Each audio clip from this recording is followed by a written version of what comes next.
Bonjour, aujourd'hui je vais vous présenter le livre 500 000 euros d'argent de poche, un livre qui a été écrit par Rémi Stéphanie à la maison d'auteur de Châtellon. C'est une résidence d'auteur, c'est en Auvergne, en France. Rémi Stéphanie, sa vie, il a une grande famille, 3 sœurs et 6 frères. Il est né à Cherbourg. Dans sa bibliographie, c'est ça. Il a fait 7 livres, il a gagné plusieurs prix. Il a aussi fait de la pub. Certains disent que c'est avec ses 30 secondes qu'il a un peu découvert un talent pour les romans. Il a aussi écrit des scénarios, mais je ne sais pas vraiment, je ne sais pas écrit de quel film. Et maintenant, il écrit des chansons et des romans. Le livre 500 000 euros d'argent de poche, ça parle d'un garçon de 14 ans, à peu près notre âge. Il s'appelle Aurélien. Et c'est un matin, il se lève, comme tous les matins, pour aller à l'école. Et puis devant chez lui, enfin derrière plutôt chez lui, il y a une rivière, il y a un chemin que les joggeurs utilisent.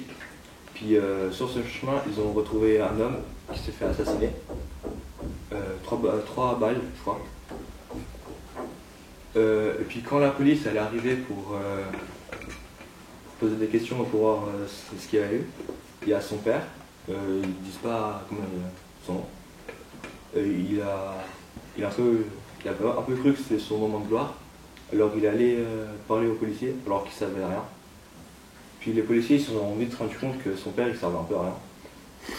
Et que, à part vouloir passer à la caméra pour se la péter un peu au bureau, il avait aucune information. Et puis la personne qui est morte, elle était enfin, son style vestimentaire, c'était plus quelqu'un qui travaillait dans la finance ou quelque chose comme ça, un comptable. Et puis quand les policiers se sont demandé pourquoi ils cherchaient, pourquoi ils l'ont tué, et ils ne savaient pas. Et puis dans le jardin d'Aurélien, le personnage principal, il y a une sorte de tas de feuilles que son père, quand il coupe l'herbe, il met dans un coin du jardin. Puis pendant que la personne elle se faisait tuer, bah, elle a lancé, ou il y a eu un mouvement qui a fait qu'elle avait une sacoche qui est arrivée dans le tas d'herbe. Puis lui, il voulait voir ce qui se passait à travers la barrière. Il est monté dessus, il a senti quelque chose de dur, il s'est dit que c'est pas normal. Il a regardé, et au lieu de l'ouvrir immédiatement, au début il est d'abord un peu stressé, comme nous quand on passe devant la caméra. Puis, au début il voulait aller tout de suite la donner aux policiers. Mais il s'est dit pourquoi je donnerais ça alors que peut-être qu'il y a quelque chose d'intéressant dedans. Alors il l'a tout de suite mis dans sa chambre, dans un endroit caché. Puis il allait à l'école, et puis les professeurs et un peu tout le monde qui avait su la nouvelle, ils étaient c'était plus sympa avec lui parce qu'ils disaient peut-être qu'il était choqué. Mais en fait, pas vraiment. Dans un passage du livre, c'est écrit que quand je me suis couché, maman est venue me voir, elle s'est assise sur le bord de mon lit. Ça va? Ça va? J'ai l'impression que nous sommes tous un peu perturbés par cette histoire, non? Non, moi ça va, je trouve ça plutôt amusant, ça change. On voit que bon, le personnage principal, il s'en fout un peu. Il est content que ça ait quelque chose dans sa vie, parce que sinon sa vie est un peu monotone. Le soir, quand il rentre de l'école, il va voir ce qu'il y a dans la sacoche, il voit qu'il y a beaucoup d'argent, et il se demande ce qu'il pourra faire avec ça. Et au début, quand il a ouvert la sacoche, il a vu l'argent et il est resté bloqué, parce qu'il ne savait pas quoi faire, s'il devait aller dire à ses parents ou pas. Puis le soir, quand ils sont allés dîner, il n'osait pas parler de la sacoche qu'il avait trouvée. Alors ses parents, au début, il demandait à son père le prix d'une Ferrari, parce qu'avec l'argent, peut-être qu'il voulait s'en acheter une. Puis son père, il lui a pas répondu, je ne sais pas pourquoi, ils ne le disent pas dans le livre. Il disait juste il demandait pourquoi il voulait savoir ça. Puis il était un peu vague, un peu langue de bois. Puis en allant se coucher, il va voir, son père vient le voir pour lui demander si ça va parce que il se sentait un peu bizarre. Il a hésité à lui dire, mais à la fin, il lui a pas dit. Parce qu'il disait peut-être qu'il va faire d'autres choses avec l'argent, l'utiliser. Puis le soir même, pendant qu'il dormait, il n'arrivait pas de trouver le sommeil à cause de tout cet argent. Il pensait qu'il y avait peut-être un problème. Il s'est réveillé et à l'endroit où il y a quelqu'un, où la personne qui est morte, il a entendu des bruits. Puis il s'est dit peut-être que c'est le policier ou quelque chose comme ça. Puis il s'est approché, il est descendu de chez lui, il s'est approché, il s'est caché dans des buissons. Il a commencé à attendre deux personnes qui parlaient d'un meurtre et un truc comme ça.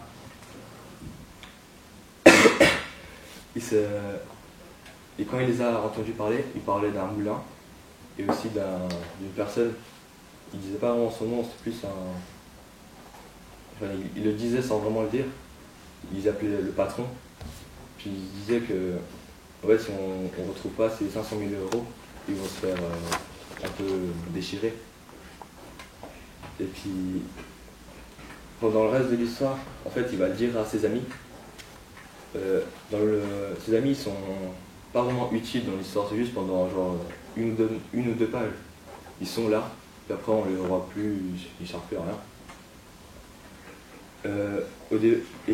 Pendant le livre, il hésite à utiliser l'argent pour acheter des jeux, des trucs comme ça qui servent un peu à rien, mais quand il va dans un magasin pour aller acheter, d'abord il se demande s'il va pas trouver, les vendeurs ne vont pas trouver quelque chose de bizarre, si par exemple un gamin de 14 ans ne voudra pas acheter un jet ski, parce qu'il pense à vouloir en acheter un, et son ami le raisonne. Il se demande aussi où est-ce qu'il va le mettre, parce qu'un jet ski, voilà, ça ne rentre pas dans une poche non plus.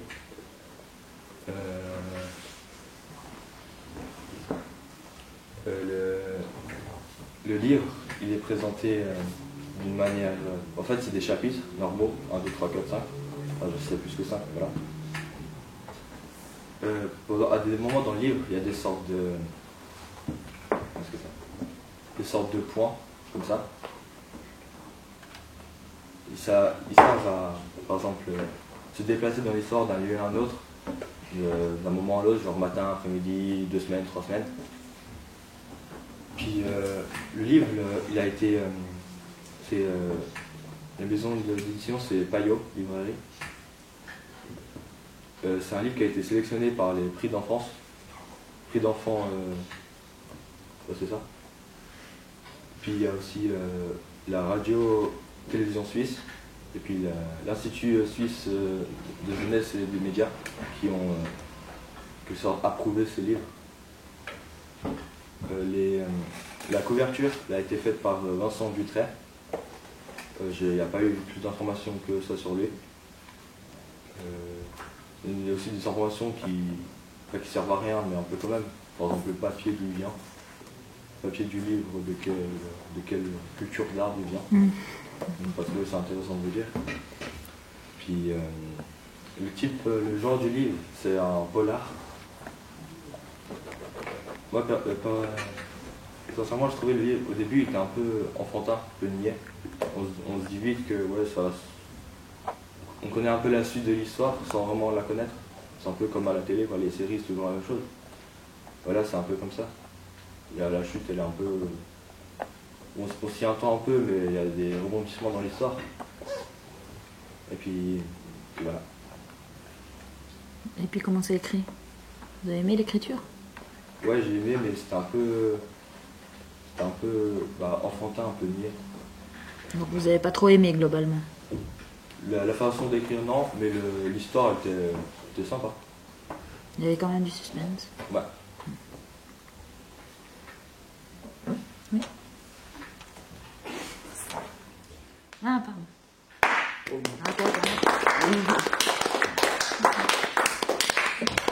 Tu peux nous décrire les personnages ? Merci. Les personnages, d'abord il y a Aurélia, 14 ans. C'est un peu un enfant comme nous tous. Pose des questions sur des choses un peu de code. Puis il y a aussi son père. Son père, c'est un fan de foot. Il fait pas grand chose dans sa vie, à part se réveiller le matin pour aller voir ses amis dans le bar le plus proche. Sa mère, il n'y a pas beaucoup d'informations dedans. Puis ses amis, bah, comme je dis, ils n'en parlent pas vraiment. Ils disent juste prénom, Benoît, Martin, tout comme ça. Et puis ils disent pas vraiment de caractère, les attraits physiques. David? Dédicace. Ah, sur la couverture, il y a quoi? Bah, sur la couverture, on voit Aurélien. Puis avec tout l'argent, les 500 000. Enfin, je sais pas si on a 500 000, j'ai pas vraiment compté. Mais voilà. Pourquoi il est dans cette position, à votre avis? Bah, pour se dire qu'il a la... Sans à l'aise. Voilà, il a la défense. C'est belle. Ah, c'est une question, il rêve hein, sur cette liasse d'argent. En fait, l'écrivain, il est suisse. Non. Il est français. Pourquoi tu parles avec la Suisse? Ouais, à un moment t'as parlé de la Suisse. Ah bon? Bah non, mais parce qu'en fait, Payot, c'est suisse. La RTS, c'est suisse. Ah ouais, mais c'est ça. le livre, il a été écrit par un Français. Mais quand il est venu ici en Suisse, Ouais. bah, il a eu des prix. Puis c'est une maison d'édition suisse qui a accepté le livre. Ouais, puis Payot, ils font les coups de cœur Payot. Et puis souvent, ils donnent des prix. Et puis c'est des prix qui sont assez réputés quand même. En tout cas pour la Suisse, si on va dans la librairie puis qu'il y a un coup de cœur Payot, moi pour en avoir lu beaucoup, c'est en général des bons livres, quoi. Le jury, c'est des gens qui sont assez spécialistes dans le domaine. Autre question? Le narrateur? Ah oui, le narrateur. Il est, bah, celui qui parle, il parle anglais, c'est Aurélien. Ok. Il ne connaît pas les pensées des autres. Et puis, il connaît que la scène. Mhm. Ici. En fait, il y a un mec qui est mort, mais où? En fait, J'ai pas compris. il y a sa maison, Ouais. il y a une barrière autour. Puis, 2-3 mètres, il y a une rivière. Puis, il y a un chemin où il y a les joggers. Ouais. Tu comprends? Et c'est sur ce Mais chemin. bien après la rivière ou bien devant la rivière? Devant, sur le banc. Et puis le gars, il est mort comme ça. Bah, on l'a tué. Son père, il a remis quelque chose. Non, et en fait, il a entendu, c'est pour passer devant la télé. Ruben? En fait, il tombe sur le sac par hasard, en fait. Ouais. Genre le coup de bol ultime. C'est ça, ouais. Comme quand tu gagnes au loto en fait. T'as tout compris. Oui? À la fin, ça se termine pas où il sort de son rêve. J'espère pas. Le livre, tu verras. Laurie? T'as dit un thème du livre? Exact. Bah, en fait, le thème du livre, c'est un peu bizarre parce que dans les premiers chapitres, c'est un peu la curiosité. Ils se demandent pourquoi, comment ça se passe. Puis après, il est un peu plus tranquille. Il se pose un peu moins de questions. Il est plus instinctif. Mais il y a une grande question dans le livre quand même qui se pose tout le long du livre. C'est quoi? Faut-il voilà. Qui l'a tué. Ouais, je pense que c'est pas mal lié à l'argent. C'est d'où vient son nom. Ouais, mais pas seulement. Il hésite à la. Il hésite. Dépenser ou pas? Voilà, à le dépenser ou pas. Mais pourquoi? Il se dit, est-ce que je le dépense puis je m'achète plein de belles choses, un jet, voilà, une Ferrari, ou alors pourquoi il le fait pas finalement? Il est toujours tiraillé par un autre Parce sentiment. qu'il se dit, ouais, c'est un peu immoral. Voilà, hein, c'est toujours cette question entre j'ai de l'argent entre les mains, qu'est-ce que je fais avec? Est-ce que je le dépense puis je me fais plaisir? J'en ai très envie. Et puis de l'autre côté, ben c'est pas bien. C'est pas bien de faire ça, c'est pas mon argent, ça ne m'appartient pas. Et puis, il y a la police qui est là. Vous nous parlez un peu du rôle des policiers? Bah, en fait, le rôle des policiers, il intervient seulement dans les 2-3 premiers chapitres où ils arrivent, posent des questions à tout le monde. Au père d'Aurélien, il se fait un peu remballer par le policier, puisqu'il va vers le policier, par le commissaire, le personne principale. Puis quand il commence à lui parler, le commissaire il voit tout de suite que en fait il sait pas grand chose. Et il est là un peu, c'est un peu un rigolo quoi. Mhm. Puis C'est le sinon- père, ça. Ouais, c'est son père. Puis en fait la police après ça, il n'y a pas grand chose. Mais c'est une bonne police ou c'est une mauvaise police? Bah, c'est une bonne police, une bonne et mauvaise dans un sens parce que déjà quand il parle au père d'Aurélien, il parle il écoute que d'une oreille. Mhm. Il s'en préoccupe pas vraiment. Puis bonne aussi dans un sens parce que en fait il n'y a pas vraiment beaucoup De moments avec les policiers. de moments avec les policiers. Et puis, le père, vous dites c'est un rigolo, donc qu'est-ce qu'il pourrait avoir comme rôle dans l'histoire? Bah, un peu de. Je sais pas en fait comment expliquer son rôle. Comment on appelle un personnage qui est dans un rôle, mais qui est tout le contraire de ce qu'il devrait être? Un simplet? Non. Un clown. Quand on dit... Non, quand le héros, il fait exactement le contraire de ce qu'il devrait faire. Vous voyez la série Camelot avec Merlin l'Enchanteur. Bah, Merlin l'Enchanteur, dedans, c'est un anti-Merlin, vous êtes d'accord? C'est un anti-Merlin. Donc quand on a un personnage dans un livre qui fait exactement le contraire de ce qu'il devrait être, c'est un anti-héros, on appelle. Un anti-héros. C'est un anti-papa, si on veut, lui. Ouais. Et puis la maman? Bah, la maman, on n'a pas eu vraiment beaucoup d'informations. Dans le livre, on voit qu'elle s'intéresse beaucoup.